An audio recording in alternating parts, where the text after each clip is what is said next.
morning, good afternoon, good evening, and welcome to 1% Better, where we take a look at hidden stories in sports. I'm your host, Xylon, and I'm joined by Dr. David Lipman. I've got your doctor's question for you this week, but I'm going to need your help, I think, here with some of the pronunciations. I Hopefully love you this. know them.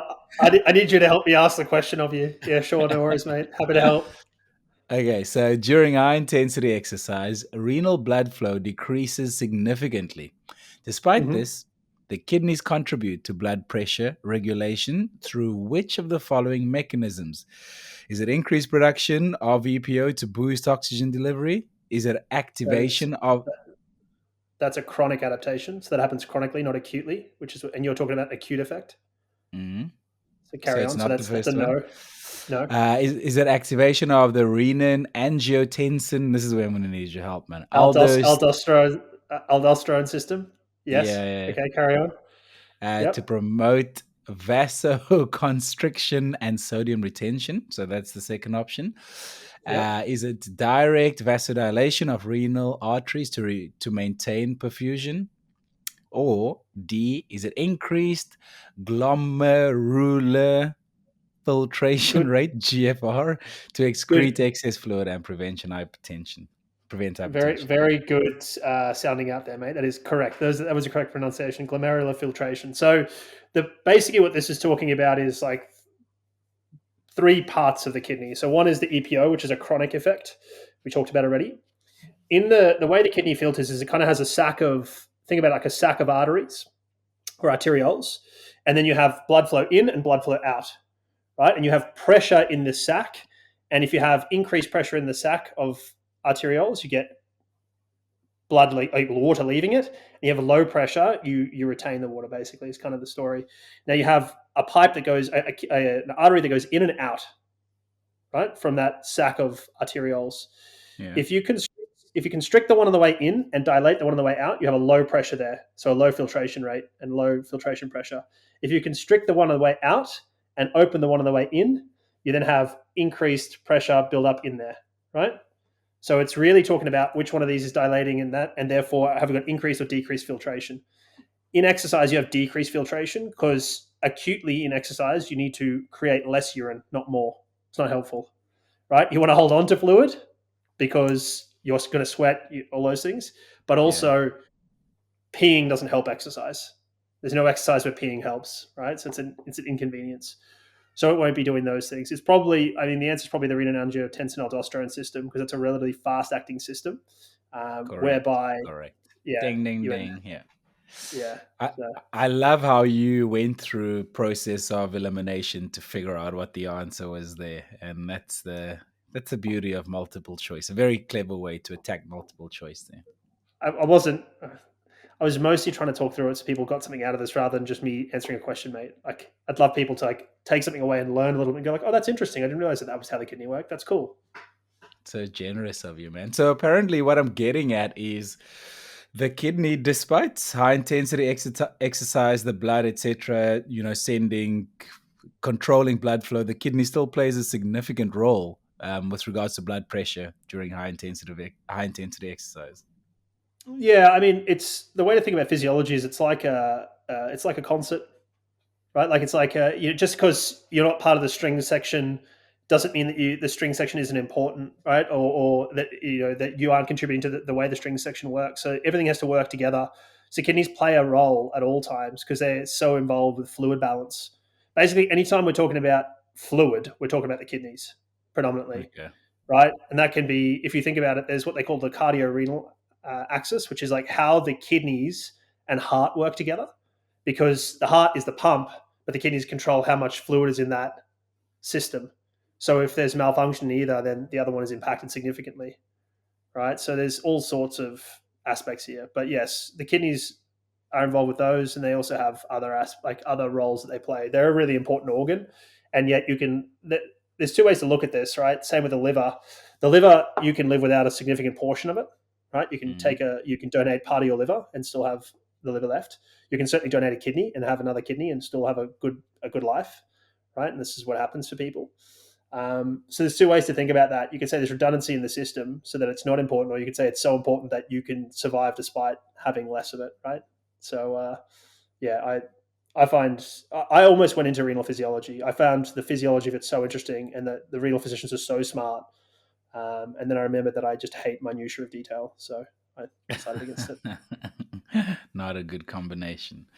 By the way, we are supported by Precision Fuel and Hydration on this podcast. We do have a 15% discount code for you. That is on your first purchase. Check out the link in the show notes down below. The discount code as well is OPB2025. OPB2025. Man, we spoke about them at Western States last week and the amount of coverage they had there. Even a friend of mine messaged me and said, man, Precision just seems to be everywhere at the moment, because he also watched, like, I think Challenge Roth on the weekend. But you sent me a post that they put up where they supported 7 out of the top 10 guys at Western States, and they collectively took 10 kgs of carbohydrates during the race. Now, despite that, we think Precision still has got stock left. So if you don't want to make a purchase, go to that show note down below. I think they still have stock left after this. But how big is that number? That's crazy. 10 kilos is a lot. So for those like using freedom units, that's 22 pounds. And I did the math on this quickly, and I did it before this, so it's not public math. It's kind of private math that I'm then saying publicly. That is equivalent to 1,428 grams per person, which is roughly, given these guys ran around 14 hours, if you use 14 hours, it's about 100 grams an hour average, which is wild. Yeah, that is just something else, man. David, how are you doing? I have it on good authority that you are in one of your properties in the world. Is it France this time? Don't do this, mate. You were complaining the other week that your BMW that needed to get serviced, you were going to get a lift from a Toyota back to your house, not a BMW. I heard you complaining about that. I should have muted my microphone during that call. I knew that was going to come back to my. Don't start with me, mate. But yes, I'm in France, in the mountains, in a little hamlet, absolutely deserted at the moment. I am the only person up here during the day, which is great. Listen, so did we talk about a certain coffee shop in Chamonix? Because a listener messaged me this morning, Graham Renard, with a screenshot of him having coffee in Chamonix. Yes, it's called Moody. They're actually a coffee roaster. So if you live in Europe, you can actually buy from them. They have great beans. I know Ian, the roaster, and he's the owner as well. And Ian, he ran Marathon de Mont Blanc, so he mentioned it. So I actually need to send him last week's episode and this week's episode that he's getting a message and that screenshot. So yes, Moody is unbelievable. I'm actually going to get some delivered. I have to message Ian about that. So yeah, it's great coffee shop in Chamonix, and it's where, like, if you go in there close around UTMB, if you sit in there long enough, you will see a pro trail runner. Doesn't take long. So I know that's like your Moody's. That's like your third or fourth mention on this podcast because you're not even a sponsor. So I mean, we're gonna come coughing for you eventually. I think you need to be us getting supported by so many partners. This is going to my head now. People just need to sign up and join us, man. Yeah, no, just send us coffee. Just send us coffee, and it's fine. We'll take the coffee and leave. You don't even have to worry about money. We'll just take coffee. Have you managed to get any running in since you've been in the mountains? Yeah, definitely.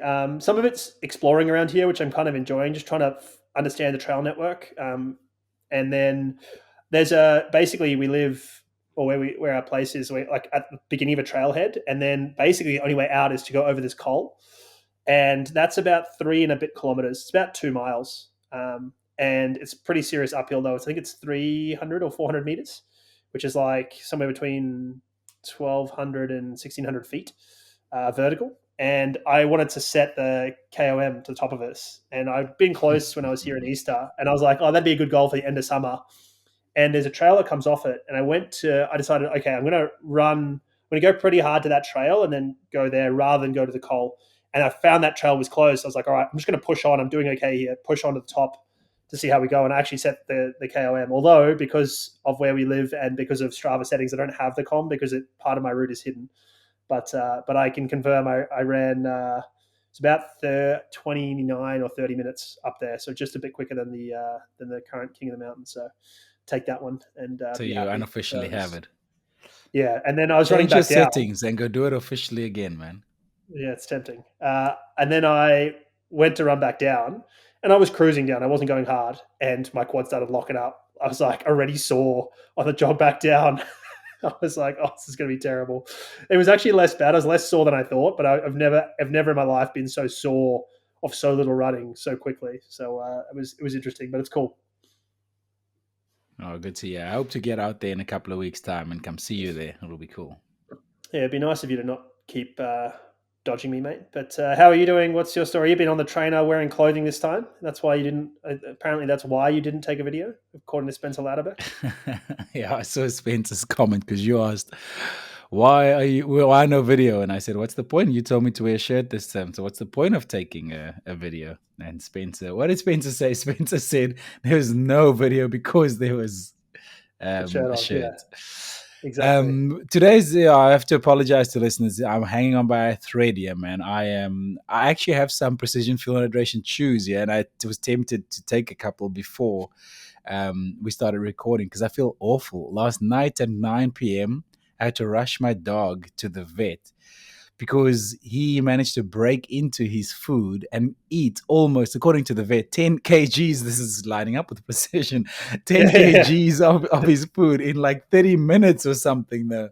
And I had to rush him Oh, to the vet to pump his stomach. So they were calling us at 1 a.m., letting us know how it was going. And I also had to wake up at 6 a.m. to get to the gym early. So it's been, and I feel like I'm getting sick. And it's just been a rough one. But actually, still, I thought of canceling my gym session with the bow. But I thought, nope, might help me feel better. And I'm glad I didn't cancel it. It felt good to get those movements down and get everything down. And yeah, we're making progress, man. He's so encouraging, but also then, gives me constructive criticism at the same time. So he did this video where I posted it to my Strava actually. I was sort of doing, you kneel over and you extend one leg and you pull up what do you call it? You can tell my brain's not working. I can't yeah. even think. Dumbbell. That, thanks, mate. And you alternate sides. And he was taking a video of me. I want to show the rest of my customers you are literally doing it perfectly, and I want to show them this is how you do it. But then when you switch legs, not so good. You're like collapsing and just so weak on one side. So I just find through learning this process and trying to, build strength and come back after the back operation, so fascinating how the body can be strong in certain sections, and other sections it just learns to cope and it just wants to cheat. It just wants to get the thing done as efficiently as it can. Well, that's an adaptive mechanism. The body will find a way to be as efficient as possible, right? This is part of like like the thought is it's maladaptive in you, right? Which is like to say that it's not helpful, but it certainly will find a solution to the problems you impose on it, right? This is part of coaching, part of one of the ways you coach. So instead of telling someone how to hit the ball, you impose constraints so that then they have to find a way to hit the ball appropriately and develop their own technique in that context. It's called what we call a constraints-based approach to coaching. So you apply constraints to then create a situation. It's particularly helpful in team sports. So in like rugby, I used to create a scenario with a size of the pitch and different rules. It's like, all right, now go do this. And then you allow the team to solve the problem themselves. And you're hoping that that is teaching them the thing that you're trying to teach them instead of teaching them explicitly what you're trying to teach them. So, That's yeah. fascinating. I love that approach. By the way, if you do go look at my Strava, I only posted the perfect video. I did not post the video where I just collapsed because, We you knew, just. mate. We knew. We knew. By the way, big thank you and a big shout out to Stride for supporting this podcast. Amazing power running meters. Does that make sense? I am Running power struggling this meters. morning. Running power meters, mate. I was struggling. I tell you, talk about struggling this morning, mate. I was on the treadmill. I got on the treadmill, and this place is relatively new. Set up a treadmill here so that I could do some running that wasn't uphill, right? Because otherwise, it's 300 meters, 1,200 feet, like straight out the door. So, all right, want a treadmill? Cool. Got treadmill, all good. But you never really know if the treadmill's accurate, all those sort of things. And we're up at 1,000 meters or 3,000 feet, roughly. I was like, oh, it's not really altitude. I should feel fine. So you're on the treadmill and I'm jogging and I'm like, oh, this doesn't feel so good. Like, what's going on here? I'm like, oh, heart rate's kind of okay-ish. Like, maybe treadmill's not so accurate. I don't know what's going on. And then I started running an interval and I was like, oh, this does not feel good. Like the treadmill's definitely like incorrect. And I was like, oh no, power's spot on. Was it spot on for the easy bit? Was spot on for the harder bit? I'm like, nope, treadmill's accurate and stride agrees, and I'm just at 1,000 meters, and that's actually you're not bulletproof. That's actually affecting you. So it was good. It was really nice to have another data source to be able to look at and go like, oh, yep, that would make some sense here. Otherwise, I wouldn't understand. So yeah, super helpful. Appreciate Stride, and go check out. We do have a link in the show notes for you to check out their website and go poke around there. And they've got some great resources, some great articles, and yeah, thanks to Stride. That link is directly related to our podcast. So if you go visit them, please click on that. It really helps us out. But I also love Stride keeping you honest, you wanting to blame the treadmill here and Yeah, look for a. exactly. No way. Stride. Every excuse, any excuse will do, and it's like, nope, keep me honest. Like, yep, that's yep, 1,000 meters isn't nothing, despite what the Norwegian boys told me. Hey, Let's you forgot get. to mention we got 150-day friend streak on Duolingo. You wouldn't have noticed this because you would just like turn up, do very little, and then like leave. But you and I have a 150-day friend streak on Duolingo, mate. Thought it was important that people knew that. I don't know what that means, but it sounds amazing. Thank you. It means that between Congratulations. us, we started a friend streak, and each of us have done at least 150 days since of Duolingo. I mean, really, it means you've done 150 days in a row since we clicked this button. I just do it every day anyway. You rescued me a few times when I was in the bush and I was struggling with internet signal. And I don't know how, but you gifted me a day, a streak or something. I don't know how that A streak works, freeze, yes. Doesn't matter. which is Point great. is, Yeah. I'm a good guy and I'm carrying you. That's the takeaway for this from people. Let's get to some community shout out. Someone who is terrible at her Duolingo streak, we've tried to get her Oof. going, is a friend of this podcast, Eloise Deloire, professional triathlete. She's back and she's racing Ironman Swansea 70.3 this coming weekend. So super cool to Yeah. see her back at it. Yeah, it's a Pro Series race. Pretty stacked fields too, so it's going to be a good hit out for her. I think she's excited. She was at Challenge Roth over the weekend working, so I think she enjoyed that. She enjoyed the vibes there, so I'm surprised she's not going to try and race a Challenge Roth next year or something, but let's see. Speaking of Challenge Roth, also shout out to Patrick Reitzer. Yeah, he did Challenge Roth relay. So we mentioned him a few weeks ago. He ran another race, I can't remember what, but he did 2:45 on the run leg of this. It Wow. measured a little bit short. I certainly saw a lot of people saying that the course measured a bit short. Whether that's actually short or whether it measures short, we don't know. But yeah, it was interesting. He rated the course 2 out of 10. He rated like the event 10 out of 10, all these other things, and he Wow. rated the course 2 out of 10. I was watching this. I've never watched Roth before. I watched a bit of it on the weekend, and I was really surprised. Like the run course is pretty average. The bike course looks amazing, but the run course is like, all right, we're punting along a canal on some dirt. I was like, this looks like a nice spot for me to go for a Sunday run, not to have a like an event on. So it's quite interesting. I don't know what you thought. Did you watch any of it? I sort of caught pieces of it here and there. I always, you can't escape Roth in that famous climb in the middle on the bike with all the supporters and spectators. And that was just amazing. It was really cool to see Laura Philipp getting really into it. Like she was sort of, the crowd was cheering her on and she lapped it up and sort of got them going. And it's so cool to see a pro do that in that moment there. Yeah, it's what I'd never heard about anything about this about Roth. I just heard Roth was a fast course. I'd never heard about that. And I was watching. And I was like, this is intense. Like it's Tour de France climb type stuff. I was like, this is really cool. Yeah, what was interesting, did you notice that the CEO of Ironman was there with some of the Challenge Roth family and they sort of had a photo together with the Ironman logo? Did you see that? Yeah, you shared that, and I was like, oh, that's weird. Yeah, I don't know what's going on. Like I assume maybe Ironman's trying to buy them or they're trying to create some. I don't know what. I mean, listen, Let's keep an eye out. Ironman is Ironman is a big income, like a big company that's buying up things. So I wouldn't be surprised if Ironman bought Challenge, just like they bought UTMB series. Like, yeah, that's what happens with capitalism. We end up with these big companies, like engulfing little ones. Yeah. We are going to get to some Ironman and Challenge Roth news shortly. A couple of more shout outs to go through. Victor Smangs won Fastervik City Run. Also, shout out to Noah Habib, who won the Hout Cup in 9K, and Sharon Ryder in your old neck of the woods. Yeah, so Sharon ran. We mentioned her on the podcast before. So she ran 3:10 at the Gold Coast Marathon. She was pretty happy with that. She certainly run sub 3 before, so must have been a tough little patch for her. And then shout out to Sandy Hawkins. I don't think she listens, but I know her husband does. Matt, he's an avid listener, avid social media follower as well. So I gave Sandy a bit of help to run her debut marathon, and she ran 4:06 on the Gold Coast. So that was a really good run from her. She paced it like an absolute hero. I couldn't believe how well she paced it. Did really well, and you can see it in, if you look. I said this to her and Matt, to look at her placing, and you can just watch her move through the field. It's unbelievable. I can't remember exactly what it was, but if you pace it well in a marathon, you will see this. You will move through the field, particularly in the last 10Ks. You'll end up catching hundreds of people. So pace it like an adult.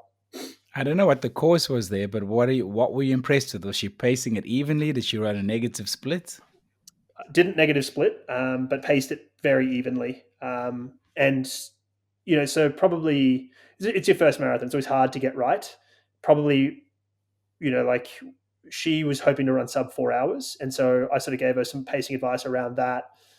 I wasn't as convinced she was going to run sub 4 hours, so you're trying to keep that dream alive and allow her to still achieve that, but also like trying to mitigate too much blow up, right? So, So anyway, I think she paced it really well, ran really consistently through there, and executed really, really well. So, didn't really blow up. Like there was a couple of 5K segments where she was maybe a minute or so slower, but that's like pretty good, particularly on your first marathon, particularly when it got quite warm. Although she does train in those conditions, so it's not really an excuse.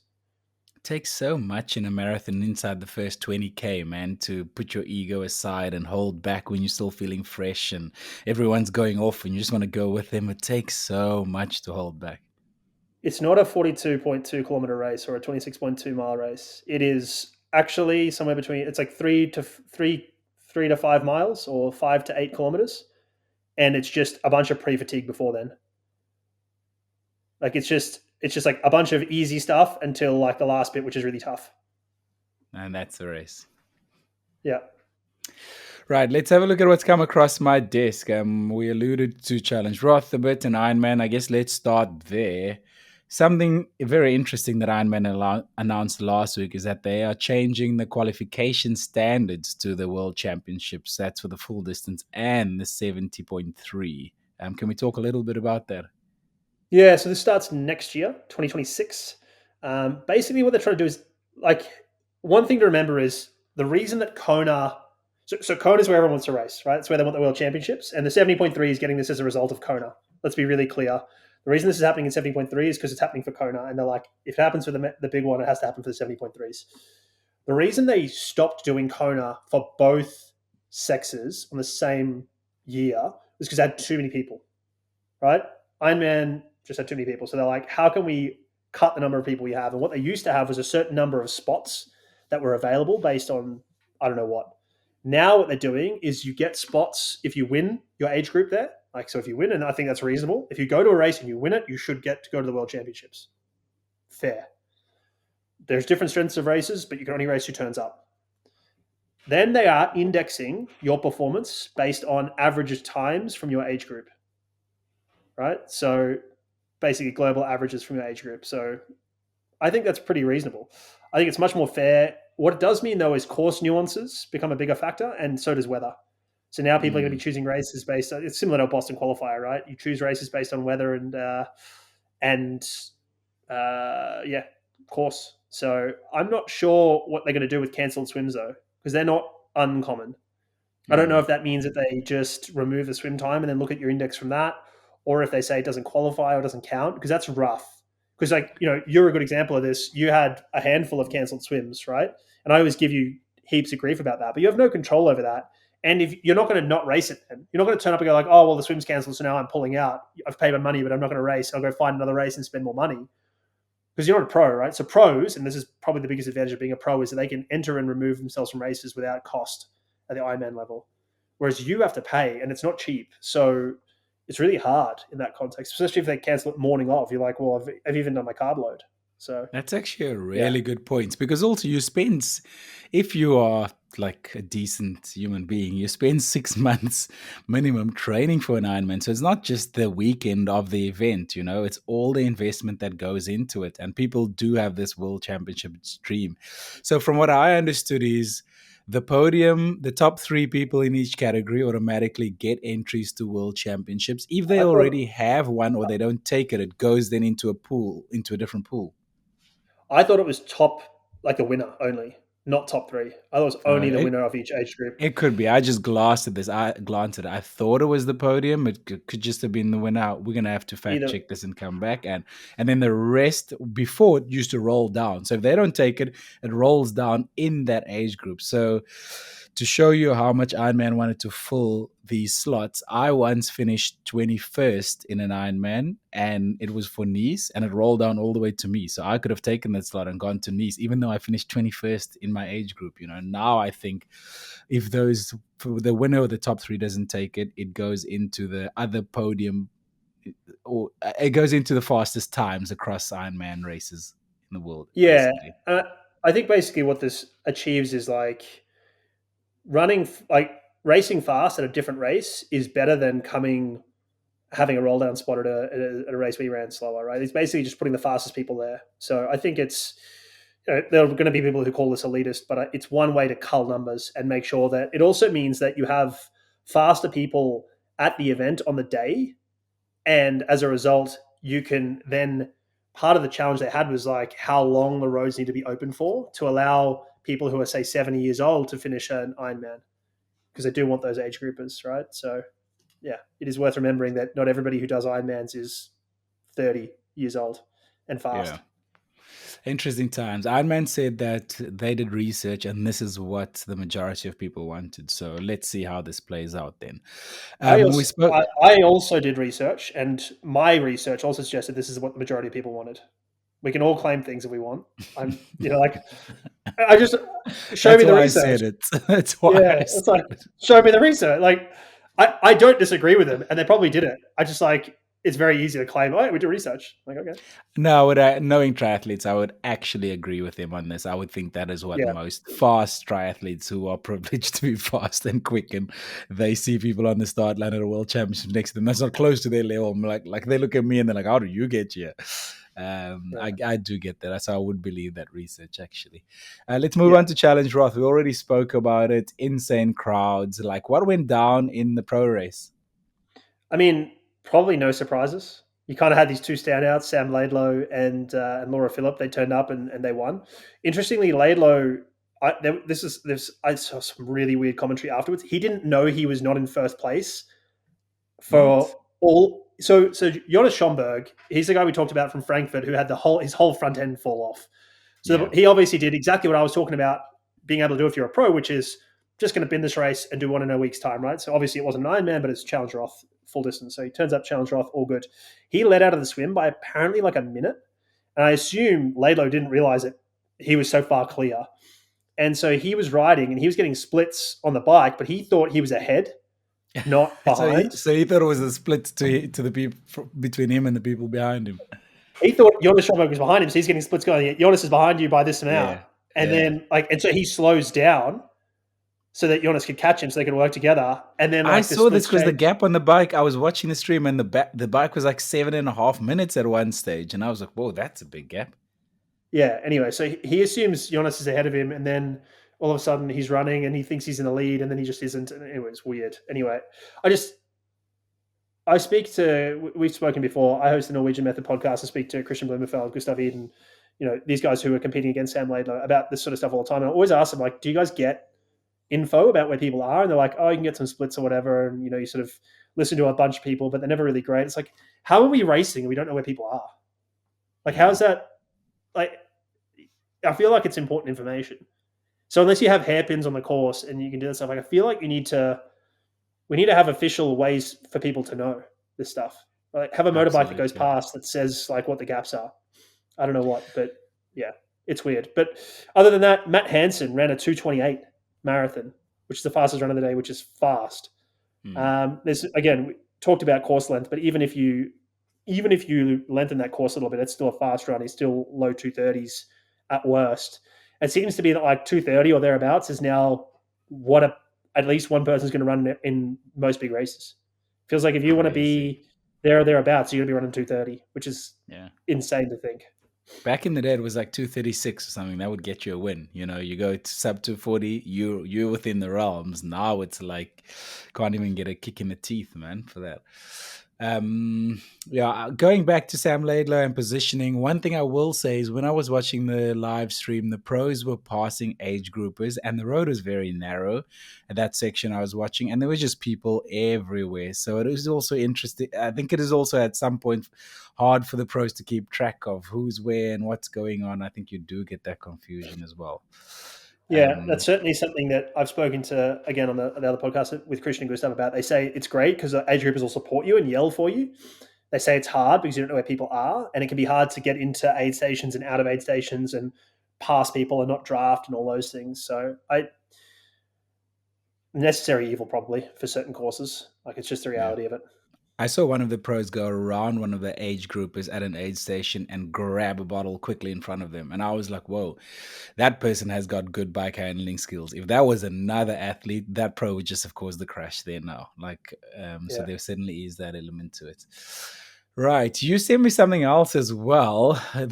Man, a crazy 6 days that Hiroki Kai had. Is he from Japan? Yes, he's Japanese, Hiroki Kai, and in very much Japanese running fashion, this guy just loves events. Like Yuki Kawauchi is like the prototype for this. Yuki used to run like a marathon every month. It's awesome to see. Like it's fun for people to engage in. So I'm just going to paint the picture for listeners. So in 6 days, he did Western States. And then later that week, he did a half marathon and a day later, a marathon on Gold Coast. So I'm just painting that picture. So you tell me, before we tell you, what you think he did there and how he did. But anyway, you tell us, David, what that was. And then I'm very interested to know, to speak like recovery, how recovery would look Yeah. like in a week like that. But first, let's cover what he did. So he was 10th at Western States, to be clear. He didn't just finish Western States. He was top 10. So he gets to come back next year. He's M10 next year. Thanks to coming Hiroki. Great part of the race, did that. Ran 16:22 there. So not to be slouched, not to slouch at. He then turned up. So that was, to be clear, let's just talk the chronology of this. Western States starts at 5 a.m. West Coast time, and that was Saturday, which is 10 p.m. Australia time or East Coast Australia time. So he starts, and we'll just do everything in East Coast Australia time. Starts at 10 p.m. Saturday, finishes 2:22 p.m. the next day, Sunday, right? The following Saturday at 6:15 a.m. he runs a half marathon and runs 1:24, which is 4-minute Ks. Just to be clear, it's under 4-minute Ks, and which is like it's just a little bit slower than 6-minute miles. Then a day later, he starts a marathon and finishes it in 2:58. How? So that's how? Explain to me how this is possible. Well, he's a 2:15 marathoner. So that's how. Okay, so both of those were a jog for him. To be very clear, he jogged both of those without a concern, and obviously tolerates volume. So this year alone, he ran Western States we talked about already. 3 weeks before that, he ran a 50K, and in April he ran the Canyons 100. And 2 weeks before that, he ran the Lakes and over 50 miler. And 2 months before that, he ran Tarawera. And then in January, he ran that was 100K. And then he ran a 50K in Hong Kong in January. So why I'm prefacing all that is this guy obviously does a ton of volume and a ton of events. Now, those events are not all going to be maximal and they're not all going to be his best performance, but he certainly does a bunch of them and tolerates volume. So we're about to talk about recovery. And I think the most important part of recovery is load tolerance. So you don't need to recover from stuff if it's just part of your normal week, or it's a lot easier to recover from a 100 miler if you do them regularly, or it's easy to recover from a marathon or a half marathon if you go out and run a 125 half marathon a day every week because that's easy running for you, and you run a 21K in a day.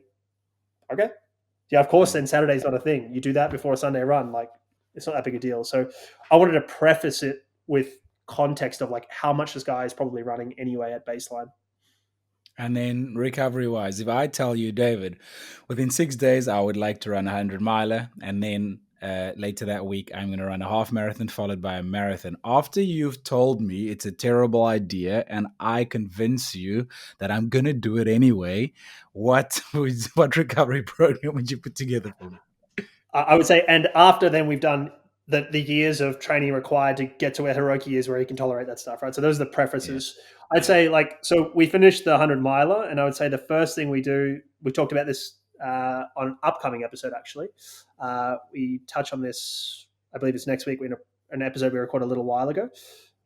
Or no, so 2 weeks' time. So keep an eye out for that, and do subscribe to the podcast if you haven't to get this, talking about recovery. But in this case, basically, we will go protein, carbohydrates, and creatine straight away. Right, it's 2 p.m., so you're not having caffeine. It's too late in the day, and your sleep pattern's already cooked from running through the night. You've probably had enough caffeine to tranquilize a mule. We're then going to give you tart cherry juice. We're going to give you ketone monoesters, and we're going to give you probably some turmeric or something similar to help with some of the inflammation. Right? We want to, in this context, we're trying to optimize you, not let you adapt. We don't care about the adaptive stimulus. We need to get you in as good of shape as possible as soon as possible. Tart cherry juice, is this what I'm seeing all the Tour de France riders are drinking on the finish line? You will see them do two things. They will drink a small bottle. It's usually a ketone monoester. And you'll see them drink a big bottle of something red juice-like, and that is tart cherry juice. Yeah, and Okay. that can help sleep as well as helping recovery acutely as well. And obviously has some carbohydrates in it, polyphenols, all those things. As soon as possible, I'm getting you from that finish line. You're going to have all those things. I'm going to get you from that finish line into an ice bath. We're going to get you some like Normatec compression type stuff. And when we fly, we're going to get you to fly in like compression. Right? If we can use Normatec's on the plane because you're flying private jet, talk about that later, then that's Oh, great. I like that. Yes, we're going to talk about that next. Yeah, exactly. how And you if need not, a private jet to recover. We'll get there. Don't worry. yeah. Otherwise, for the rest of the mere mortals, you'll just wear compression type stuff on the plane. I would say preferably fly as soon as possible, but we can certainly talk about where that flying happens based on recoveries and travel times and what we want to do. But you're going to have to fly within, I would say, flying within 48 hours, given you only have 6 days to get there anyway. So and it's a 14-hour flight. So we have to fly you pretty soon. I'd want you sleeping on the plane as much as possible, and I'd want you to try and get onto time zone. And the time zone change is hard. It's a pretty bad time zone change. So that is what it is, but it's not in your favor. It's the wrong way to be in your favor. So we need you to try and get on time zone as quickly as possible. I'd want you in first class or business, if not flying private. Says the guy speaking from a chateau in France. Did you hear that, listeners? He wants you in first class or business. This is He demands it. this is a fictitious thing to try and optimize, mate, if for an elite Okay, athlete. awesome. Love And it. Love it. Let me ask you: if I arrive on the other side, I'd imagine that movement is important as soon as possible. yeah, so I'd get you like the challenge here is understanding how much to do to help you get moving versus not do too much, right? Because you're trying to recover, particularly things like glycogen stores, etc. So that'd be based a little bit on your weekly mileage and what you do, and so we can't speak too much there. But I would be getting you onto exercise bikes and probably in a pool as well. Because the thing with a pool and movement is that yes, you get the cooling effect, but you also get what we call hydrostatic pressure, so the pressure of the water to help recovery and shifting waste products. Similar to the recovery boots and the compression, it's very similar in that respect. I'd also be getting you ice bathing pretty regularly, probably daily, and getting you massage as soon as possible, and preferably regularly in preparation for this. We talked about getting on time zone. Again, easy activity, and then I would say by Friday we should be at least jogging in preparation for Saturday, because like you kind of need to test it out. There's one school of thought that says like don't run a step because it's so much. The other school of thought is like let's not start if you can't do a half-hour jog, you shouldn't be starting a half marathon the next day. It's kind of my take. So I would suggest at least one shakeout run, preferably running more than that, but just really depends. They would be easy, no intensity, and yeah, probably like half hour. I don't see real merit in doing more than that. But again, depends on the goal. I don't think that half marathon or the marathon was intense, and I don't know why he did them. Like he may have a sponsor obligation. He may I think be it's a content ASICS creator and wants to related. do it.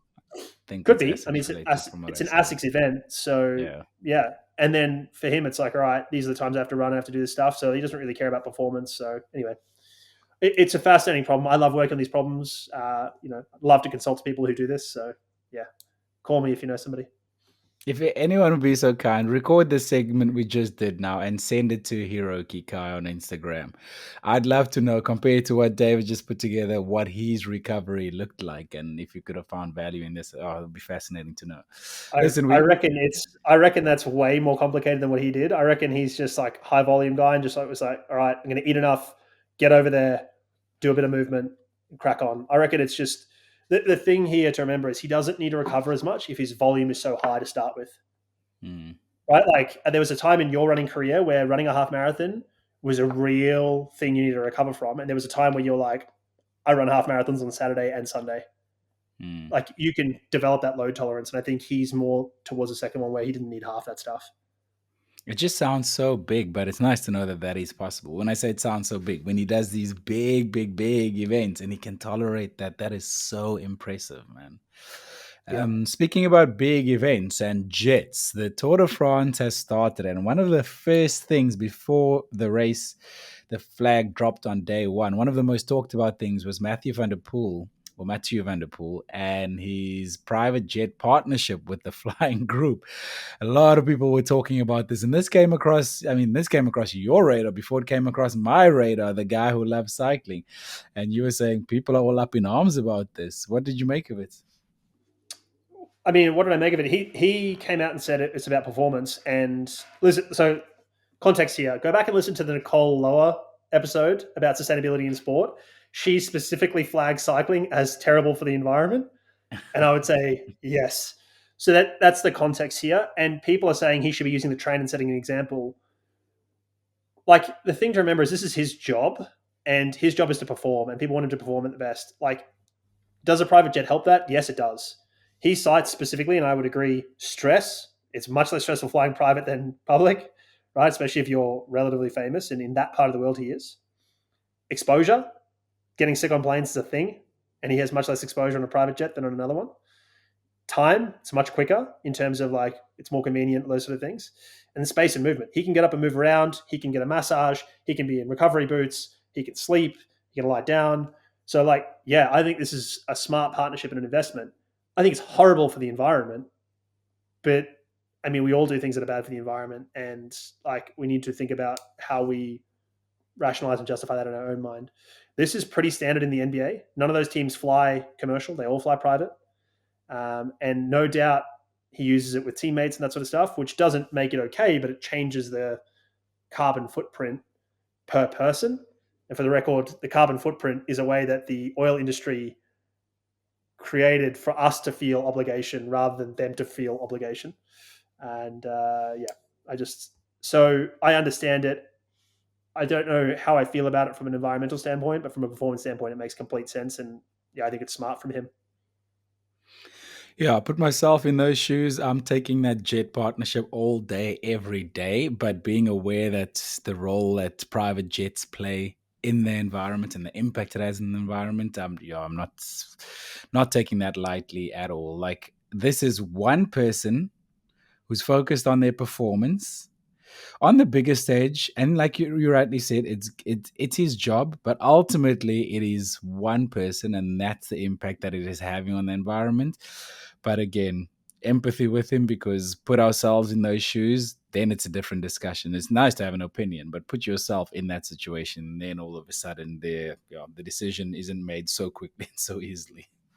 I mean, this is also a guy who drives a Lamborghini, and he wears a watch that's like a quarter of a million on his watch. He's sponsored by this watch company. Him and Poggy both have these watches. Like if you look at their Mm. wrist, you'll see it. It's not a sport watch. It is a It's like high end watch. 250K.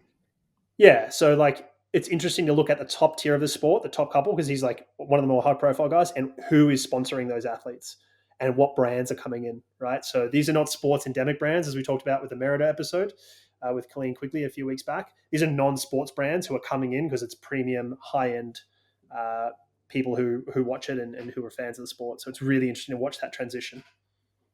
That's actually an interesting point, because now you're seeing private jets, and Jonas Vingegaard, two-time Tour de France winner, has also been on jets flying away from the race, etc.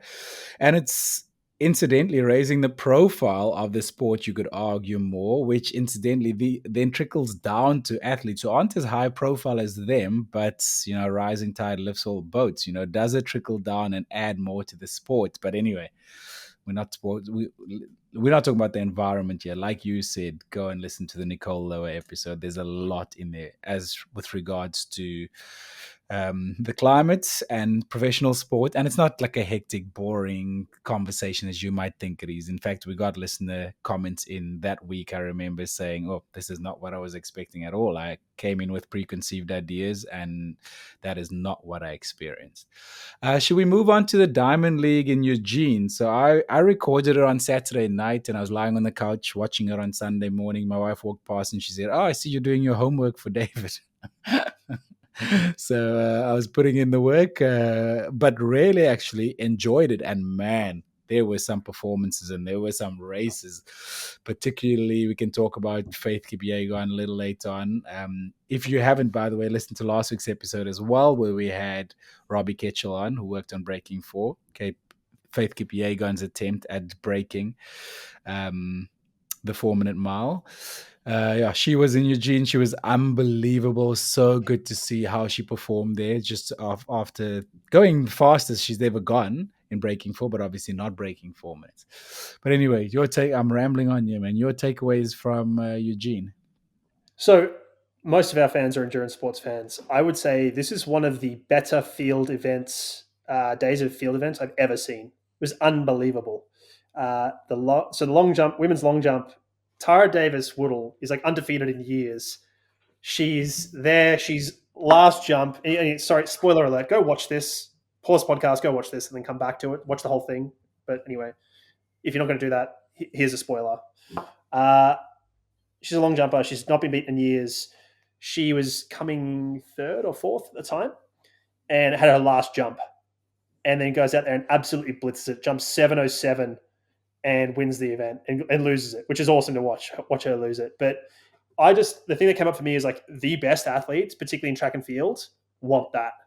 They want the spotlight on them so they can go win, right? Usain Bolt was like this. And in contrast to Asafa Powell, who's very fast but never raced well. He never ran his fastest times on the biggest stages. Usain Bolt was the exact opposite. He was like, when the lights are on, I want to go. So, Do you think and you people are see, born like that? I don't know. I'm certainly the opposite. I shrink. And I struggled in sport because of this. I think some of its personality type, like really relaxed people, end up with pressure that then drives them into like an optimally aroused zone, and very anxious people probably go from optimally aroused to over anxious. There's certainly an amount of coaching and sports psychology you can do to help these people, but there's certainly an innate thing you see with some of these athletes who just want the ball when the game's on the line. They want it, right? Kobe Bryant was one of them, mum mentality, that sort of stuff. So you certainly see that. I mean, it's the same mentality. So that was amazing. Also, the shot put. This is, and I sent you this post on social media. Shout out to, I don't know who this is, Diestat. I don't know what that is, but the greatest day in shot put history. And these events were crazy. So we had 8 women throw over 19 meters 20. That's the most in a major event since 1988. We then had 8 men throw over 2150 in the same competition, which is the most since 23 World Championships, which was 7 at the time. 5 women threw over 20 meters in the same competition for the first time since the 1988 Olympics. Right, this hasn't happened, probably longer than most of our listeners have been alive. 5 men threw over 22 meters in the same competition for the first time in history. It was a wild. But why is that? Is that a coincidence, or are we talking air pressure, wind speed? Like that can't just be a coincidence that so many have gone and done it in the same event. So I think there's a couple things at play. Firstly, the stadium is set up for the field events, particularly the throws. So there is an aspect of that. Certainly with the discus and the javelin, that makes a huge difference. Then there was no javelin, but winds make a big difference for discus and javelin because they're lighter implements. They can't have no influence on the shot put, but they make much less of an influence on the shot put. Those things are heavy. So the wind doesn't make as big a difference, but certainly probably plays a role. I think one of the other things is competition helps. We just talked about big game competitors, right? That's part of it. I think a lot of these throwers are American based, and this is an American event, an American soil. So I think it helps from a time zone perspective. a lot of it's also just vibes, and that like they're at center stage and that sort of thing, and that helps as well. Again with performers, and I think time of day, because this is given viewing. This is actually an earlier in the day event, sort of during the middle of the day rather than night. And I think for throwers, it's probably a little bit easier to get up, sort of during the day when it's warmer, etc., rather than at night. So I think there's a component of that as well where, yeah, it probably plays a role here for them. It's probably closer to when they train as well. Yeah, no, it makes sense. And I agree with you. The competitors as well. You see the first person, second person, what they're doing ahead of you. You start thinking, oh, that should be possible for me then. This is on here. I saw Mondo Duplantis winning. He failed at at his last 3 attempts of, I don't know, was well over 6 meters, but certainly seemed to win easily. He was world record attempt. So again, he's breaking it 1 centimeter at a time to take the paydays. This wasn't a Diamond League event, so I'm not sure if he would have got that payday, but I think this was wind related. I think he was going into a headwind, which makes a huge difference to your approach speed, therefore the bar bend, therefore how high you can get, and also your ability to get over the bar, right? Because if you've got a tailwind, it's going to blow you over. If you've got a headwind, you're coming into it. So I think it was wind related, but I'm not too sure. Did you say this wasn't a Diamond League event? I thought it was a Diamond League event. So what happens is you have a meet, which is a Diamond League meet, but there are only certain aspects of that meet that are Diamond League. So you can have other events that are not part of the Diamond League that are part of it, that are sort of part of this. I think the women's 1500 meters was non-Diamond League as well. So you have. I think I'm more confused than before I asked the question. let's put it this way. No, I understand. I'm teasing. Yeah, but so they can have whatever they want to happen on the day, and they had, like, for instance, they had a second tier mile. So the Bowerman mile was a Diamond League, and they had another mile that wasn't a Diamond League mile. Fascinating. So, wow, I didn't know that. Yeah. So I think it's good. I mean, you're going to have the officials and the people and all the things already. So, like, why not get more people out there competing, right? It's going to help. Sense. It's more people. It helps with them to deal with pressure and helps them step up. I mean, especially if you're the country running it and you've got your athletes who are younger, I think it's great. We got a bunch of events to get through here. Should we go to the 100 meter men's? Yeah, I think, again, this is not a results podcast. We're just a couple of things that we are observing from each of them. We're not going to rattle off all the results. Go watch these. These are all great. Men's 100, the thing that I clocked was Keishane Thompson. He looked really dangerous and really quick. And he said afterwards, I'm working on something and it didn't work. You wait until it works. So I was like, that's scary, because to me, he looked like he won easily and had it in control the whole way. Yeah, I agree with you. So, like, this guy is really impressive. He's really powerful, really powerfully built, and really compact. So I find him an interesting sprinter, and, like, let's see where he goes. I'm excited for the World Championships, and this is kind of like early in his season as well, right? We talked a bit before about seasons and where you're starting and who's starting versus finishing, and Grand Slam really started early for people. So there's a lot of the Grand Slam races are in really good shape now. They're going to be in shape till the end of September, and people like Noah Lyles haven't raced yet this year. Isn't it a World Championships here? It is in September. And this is the point. Noah's like, I got to race well in September. I don't care about early part of the year. Whereas some people, like, we'll talk about the women's 100. The winner there was Melissa Jefferson Wooden. She raced and dominated Grand Slam track. So she's in great shape now. But it's like, well, is that helpful if she has to be in shape in September? Because now she has to peak again. Or so I have a question for you. Shakara Richardson finished last in that race. Is she coming back from an injury, or is that what we're talking about? Yeah, she wants to peak in September. Injury. She's coming off an injury. Okay. They trained together. So, yeah, she's coming off an injury. She obviously didn't run Grand Slam either, be that because of injury or other reasons. So they have the same coach. So it's interesting. But let's quickly go to that women's 100. So Shikari, she's coming off an injury. And, the most important or the best predictor of performance in general, but certainly in track and field, is injury-free time. So you need to do everything you can to avoid injury, right? So it just shows how hard it is to come back and be at that top end. It's easy for her to come back probably to run what she did, which was like 11 and change. I don't know what she ran, but for her to run 11 seconds, she could probably do that in trainers on the oval, like, for fun. But for her to then get back and run, I'm talking about high 11s. Now she ran a low 11, take some training, but she's nowhere near her real form, right? She needs to be running in the 10s, and she's nowhere near that, and looked off as well. So, but it was interesting because the thing that I clocked with this, I said, Melissa Jefferson Wooden won this. She's the Olympic bronze medalist, and she beat Julian Alfred, the Olympic gold medalist. But they ran into a headwind. It's very rare that you have a headwind for sprints because they're generally set the straights up such that they have a tailwind to create tailwinds for the 100 meters because people want to see fast 100 meter times. This was a headwind of minus 1.5 meters, which is quite a big. They are the fastest two in history into a headwind of at least 1 meter per second. The What? others on that, so they ran 1075 and 1077. So those are the fastest two times into a significant headwind in history. The others on that list include Marion Jones and Gail Devers and Sha'Carri Richardson, actually. So like you're talking about, this was an elite run. It just didn't look like it from a time perspective. I think also what we said earlier, competition pushes each other. Julian Alfred, double Olympic champion. She is all muscle. She looks incredible and would have been one of the favorites coming into this race. And the two of them just pushed each other right to the line, which then results in a really fast time. Yep, 100%. That's well said. But mate, women's 5,000 is probably one of the. It's probably not the event of the night. It was one of the highlights of the night. So we had a new world record. Beatrice Chibet, I believe it was. Jeez, I don't have that written down. Can you check who that was? I think it was Beatrice Chibet. She ran 13:58 to break 14 minutes for the first time on the track. So that's a new world record. Agnes Ngedic ran a PB, ran 14:01.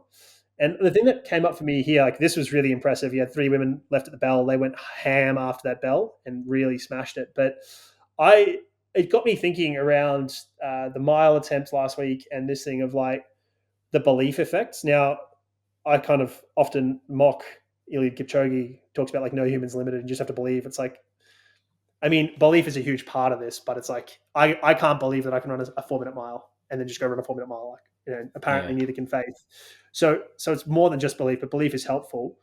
And so I think the road world record being under 14, which is obviously super shoe assisted, like let's not forget that. But I think that helps these women to go like, yeah, I can do that. The spikes are good. Let's go. So I think it really helps them change their mindset around this stuff. So yeah. I'm on the Olympic website here, and it says Beatrice Chibet. She became the first woman to break 14 minutes for the distance on the track. That was it. Yeah, I was right. So my apologies there. I forgot to write the name down. So yeah, really impressive. Really, really impressive stuff in that women's 5,000. It's cool to watch them go for it and smoke it. The women's 800 meters was so strange. Like this is one of the weirder races I've seen for a while. A pacer goes out. Gemma Reekie kind of goes with her, but then like gets gobbled up late. Mary Morad, like the world champion, who's very good, ends up like second last. The only person behind her is, I think, Mo Nikolaev, who I just feel so sorry for. She's, I believe, an Olympic Olympic gold medalist. And she had an injury and she changed coaches and she just looks terrible at the moment. Like she ran a 2:05, I think. It's probably her slowest time in ages. She's gone and run like a bunch of 5,000 meter races and stuff. And I think my take here, and I was Instagram DMing with an athletics coach that on Instagram, and I won't say who, but he was in support of this. Is like her superpower was that she was a fast 400 meter runner. She was a 40-something second 400 meter runner, and 800 meters is really interesting because you kind of have these 400, 800 people who are really fast, and you kind of have these 815 people who have more speed, endurance, and durability, and they sort of come down. Now, if it's a tactical race, the 400, 800 people win because they have more speed, right? They're faster. So they'll kick past. They'll slow it down in the championship and then they kick past and win.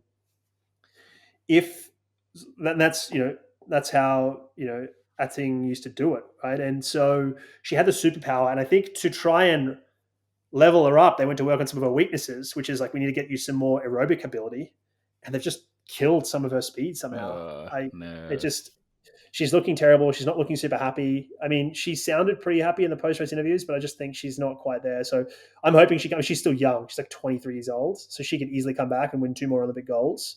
But it's not great to see this. And, I don't want to throw stones at the coach. Maybe it's all been spurious, but like, that's what it looks like from the outside. So, as a South African, I just quickly, before we move on, I have to give a shout out to Prudence Segodiso, second in that race. I was hoping she would win, but she's second and she's definitely on the up. Yeah, 1:58, I think. It was really good. So that was impressive. She's young too. She's running really well. She's one to watch going forward. She's been doing pretty well in the Diamond League in general. I think she's got a couple podiums. And then I texted you about this women's steeple. This was hilarious. They just ran past the pacer. They're like, out the way. Get out of the way. We're not interested in your pacing. Out the way. And that's weird because usually the pacer is set by the meet in agreement with the fastest athletes. So I have no idea what happened here, but they were like out the way and just went for it. Yavi scared the world record, so she ran 8:45. Now her PB is 8:44 high, so she was really close to that, and the record is like 8:44.32. Now the interesting thing about her is that she runs for Bahrain. She moved there. She's a Kenyan born, and she moved there when she was 15. So it's quite interesting. So we're going to talk about this. No, we're going to talk about this in next week's episode about changing countries. So it's interesting. There's a lot of this happening in track and field at the moment. There's a lot around this. So again, if you haven't subscribed, please subscribe to the podcast and get other people to subscribe. Share it with them. Tell them to subscribe. It helps us. It helps us grow. So please do that. And then the final two events of the night, like the blue ribboned events, Bowerman Mile. I was loving this because I've been tracking Niels Laros for a few years now, partially because I have a soft spot for the Netherlands, having lived there, and I like his coach. Partially because a couple other coaches have said to me, hey, this kid's really good, and I agree. He's 20 years old. Go watch this race. Even if you know the results, go watch this race. It is unbelievable. Jared Naguse shows you, and the commentators are wise to this, Jared Naguse is similar to Jakob Ingebrigtsen in this way, is that he wants a race to be pretty even and fast from the start. That's how he can win a race and do well. He does not have the same kick as the rest of these guys and girls, or guys in general. And so he goes off with the paces. He's well up front. And then at some point, Habs from France, who we talked about a few weeks ago, breaking the 1,500-meter national record, he's like, I got to go with this guy. So he goes off the front as well. So now these two are behind the pacer, out front with ages of room. And there's a pack behind them sort of running. Niels Laros, he ran 3:45, right, to kick down Jared Naguse. But he was behind by 3 seconds at 1,200 meters. So he has one lap to run 3 seconds faster. At 200 meters, so half a lap, he is still 2.6 seconds behind. He ran a 25.9 final 200 meters and a 12.7 final 100 meters. That is so fast. Like, I'm not fast, but my PB on the track was 12.9. This kid just ran faster at the end of a 1,500, at the end of a mile. I was like, this is why I could never be an elite miler, right? And he can. It's because you need to be able to run that sub maximally. So it's unbelievable, man. So it was so interesting to see this. Niels himself was a 2023. He was in the final of the 1,500 meters at the World Championships at 18 years old. And he got 10th there, and he got 6th in the Olympics, running 3:29. So this kid is on the up. He's really impressive in the mile. And obviously this was a national record. On the finish line there, when he caught Naguse on the finish line, do you think Naguse thought he had the win, or he just had nothing left? Both. Okay. I think both, because he was outdipped. I think it's a bit of both. So we talked about Habs getting third. This is a great race. Go watch it and go check the times and stuff. The thing that really, the other thing that piqued my interest was Grant Fisher ran 3:48. That's really fast for a 5K, 10K guy. That's absolutely flying. So that's really impressive from Grant Fisher. I wanted to give him a bit of a shout out, and got rid of the split shorts to wear the speed suit. So I thought he was team split shorts, so I could like him, but no, he's team speed suit. So I'm not a fan. Can't do that. Can't do speed suits. Got to be in the splitties. Okay, before we wrap this up, should we talk about the women's 1,500 meter? This was the last event of the evening, and it didn't disappoint. Yeah, so obviously the listeners or the organisers of this event had read the Morning Shakeout, Mario Freholi's newsletter, where he suggested this the week prior. He suggested that instead of the sub-4 attempt, they would have been better off pumping money into this 1,500 and making it like the last event of the night. So I'm glad they did that.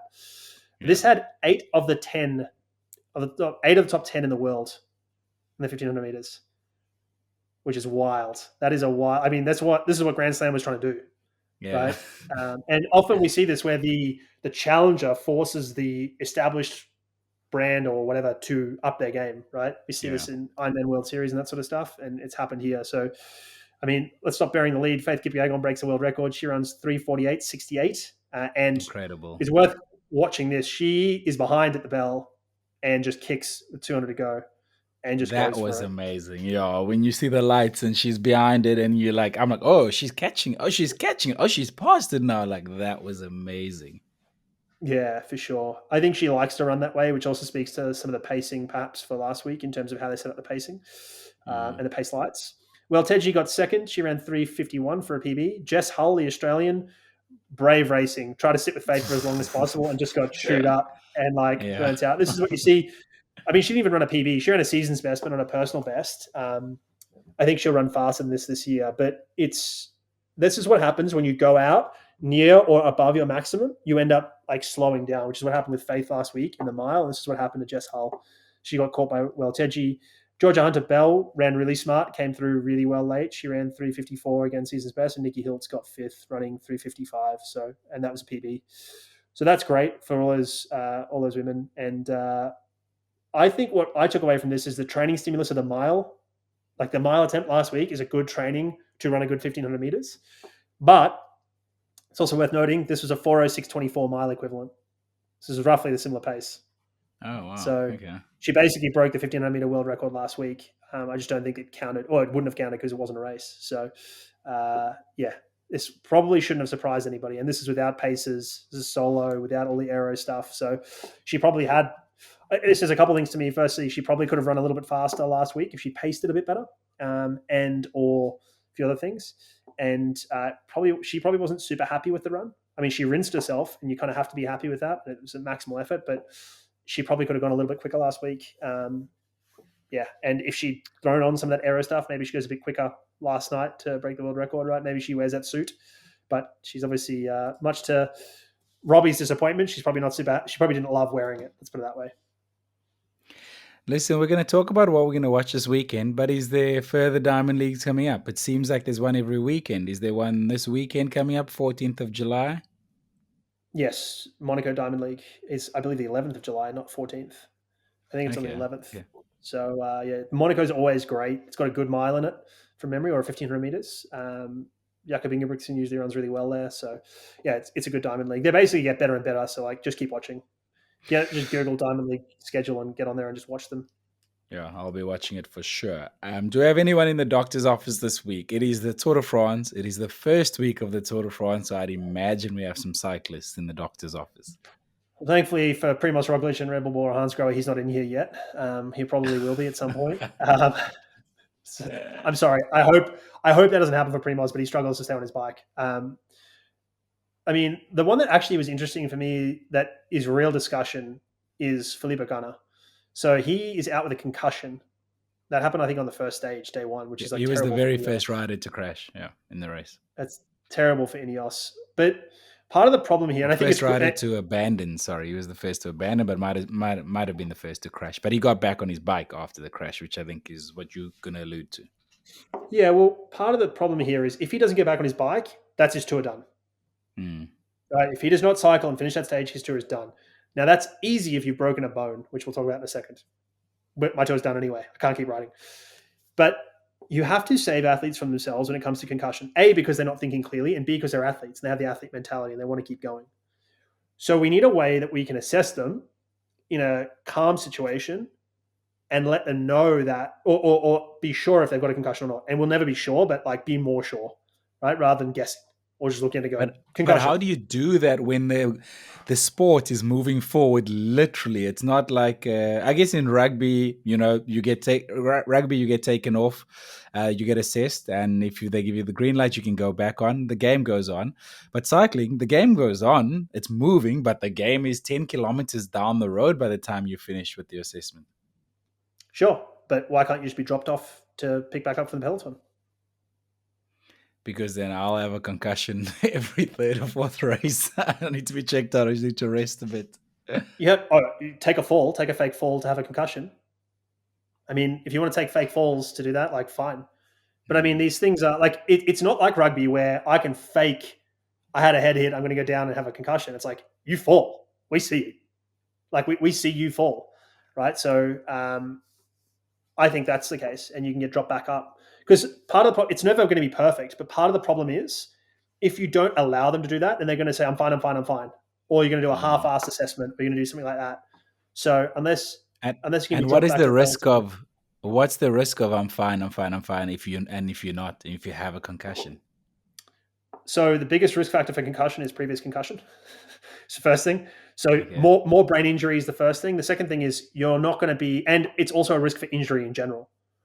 And then if we're talking about a brain injury already, and a concussion is a brain injury, let's be really clear, then how's his decision-making and skill execution, all these things in the peloton and going downhill and sprinting for the line and all those things. We've already seen, how many crashes did we have yesterday? 4? So we're recording on Tuesday. On Monday, we had 4 crashes, I think. We don't need Yeah. another guy who's not executing in the peloton. So, Yeah. like, we don't need that to happen. And he's a sprinter, isn't he, Felipe Gana? No, he was a Not a pure sprint. He's a time trialist. He was one of the favorites for the time yeah. trial on stage 5. So Yeah, but so this guy's going to be trying to sprint for a couple of things or whatever else. Like, not a good person to have like questionable ability to execute and handle his bike. So it's you it's say safety that for after that crash, I saw him changing his shoe on the bike. He handed his shoe to the team. Team gave him a new shoe.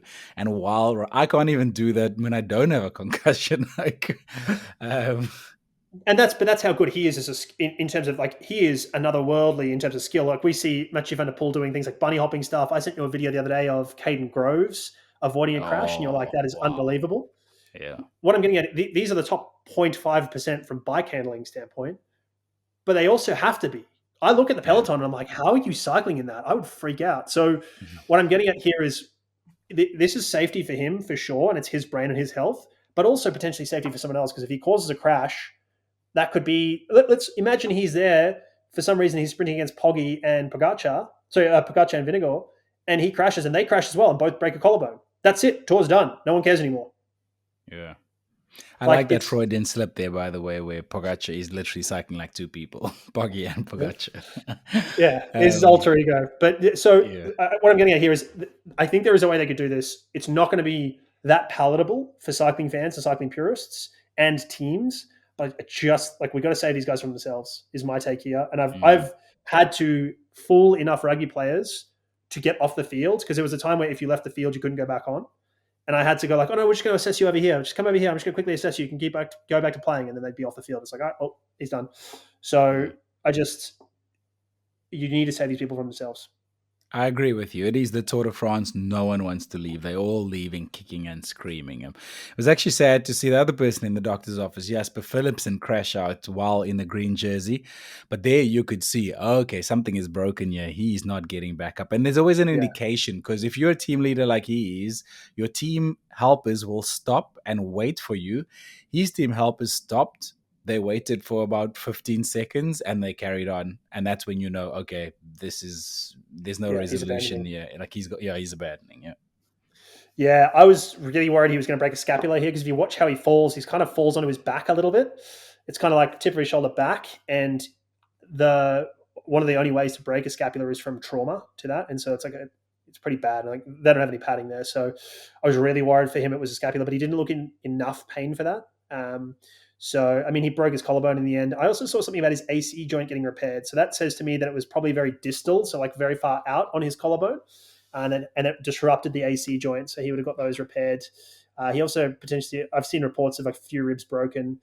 I mean, something that someone brought up to me last night on text about this is he had a bunch of skin off on his back. Like if you watch the crash and stuff, he had like his jersey was all torn. He had a bunch of skin off.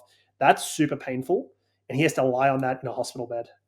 That is Mm. horribly painful. That's probably the most painful thing he has at the moment. Like the repairs, all the surgery will help, but the ribs and that, like his collarbone and his shoulder is probably fine. It's the ribs and the back skin that'd be the worst.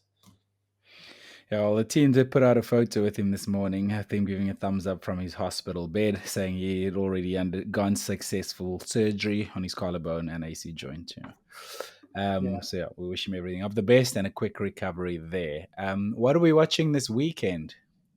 And this week I'll be watching a bunch of Tour de France. It's been interesting. Like they must have changed. And you can probably speak to this. It looks like they've changed the format a little bit to be a little bit more exciting, rather than there seems to be something happening every day, and it's really interesting and exciting. The stages are quite. It's more like single stage classics. It's more like a day after day classic rather than like a tour where this week it's kind of relaxed and it's like there seems to be a lot of drama around based on the course particularly and some of the weather which they can't control. I'd agree with that. I think they're setting it up for television. I think the research is showing younger audiences aren't watching full broadcasts from start to finish. Traditionally, back in the day, the Tour de France only used to start in week 2. Week 1 was for all the sprinters, and you'd have flat, boring sprint stages. In today's economy of attention, fight for attention, you cannot have that anymore. So even though you have a sprint stage, they chuck in a small climb, like 30K to go, to see if the sprinters can get over there, and they throw throw in cobbles in the middle of the stage with where King of the Mountains points are, etc. So yeah, definitely they are working very hard to make the course more exciting so that something's happening all the time. I mean, I was watching on Sunday, I think it was. No, stage one. 140K to go. The pace line is going already, and these top teams in the front, and that is like 10 years ago, 15. I've been watching the Tour de France since I was 12 years old. That just never used to happen back in the day, man. So the sport definitely has evolved with regards to that. Also, before we move on to other sports, also give a shout out to the Women's Giro d'Italia that is on at the moment, and it just started 2 days ago. So we'll be I coming. watched last night. It was an interesting stage yesterday. I watched the sort of bit of a replay last night because I can't get the full coverage. It's a really interesting stage. Your mate Ashmore Pasio did really well. She was like sort of leading the climb a little bit, and then she like struggled. It was cool to watch that breakaway get away. Yeah, watch the breakaway get away, and then they were trying to attack each other, and then they like these two girls, and it was actually really good. I really enjoyed it. So I didn't want to watch the 14K time trial. I want to watch a time trial late in the Tour de France or in the Giro d'Italia or whatever, not in the beginning. Because in the beginning, it's like, none of this has context. It doesn't matter. At the end, you're like, oh, she's this many seconds ahead of her. So now if she wins by that much, then you have this virtual line as well. It's not just can she win the stage, but can she also get to where she needs to get to ahead of the other one, making up time gaps. So I think it'd be better to have it in the middle than the beginning. In addition to that, sort of connected to that, it's interesting to see Lotte Kopecky, Anna van der Breggen, SD Works bringing all their big hitters to the Giro. Marlon Royce is here, who's one of the favorites for the Tour de France Femme as well. She's racing that. And then the favorite for the Tour de France Femme, she's the only one missing from here. She's not here, Demi Vollering. So it's interesting to see Demi skip this and some of the other big hitters do the Giro and the Tour de France. It'll be interesting to see what impact them doing the Giro has when they take on Demi in the Tour. Yeah, I mean, they're moving it next year, which I think is good. They're aligning the Giro with the men's Giro. I think that makes much more sense rather than having 2 weeks. Definitely. Yeah. No, So, it's always been during the Tour de France, but now they're new organizers and they will be moving that. Yeah, I'll be watching the same as you, Tour de France, Giro d'Italia, and then the Springboks are in town. I try to go. I almost got tickets to go to the match. They're playing Italy this weekend, but I wasn't quite sure with my back and sitting down in the stadium. So I did also just before I traveled to Europe, so I decided to skip it. So I'll be watching it from home and having serious FOMO with all my friends in the stadium. And it's going to be a terrible game, mate. It's going to be a terrible game. It's not worth going to watch that live. You think that the second half last week was unbelievable? Italy came back and made a bit of a game of it, actually, the second half. Italy are great, mate. They really are. They play a really fun brand of rugby. They are great to watch. The problem is the Springboks will just strangle them out of it. So, maybe that's why it was great, because they were out of the game already, and then they come back, right? And they start like, we only have 2 options. Throw it around and try and score a bunch here, or we don't. But the Springboks, I said it against the Barbarians, like, it's just the wrong team to play against the Springboks. The Springboks are just not, it's not great to watch them do against that. You're better off watching a team who can counterpunch better, like the All Blacks. That's usually a better game against the Springboks, is my take. But yeah, we're watching some of that. I'm watching some of the Lions tour as well. And then, mate, same old. Let's get out of here. Thank you so much for streaming, downloading, subscribing to this podcast. If you enjoyed this episode, please share it with a friend. And as always, a big thank you to Precision Fuel and Hydration and Stride for supporting us here and making this happen. David, thanks so much for putting it together. Appreciate it. Thank you, mate. Appreciate you. And I'll talk to you soon. Catch you on the next one.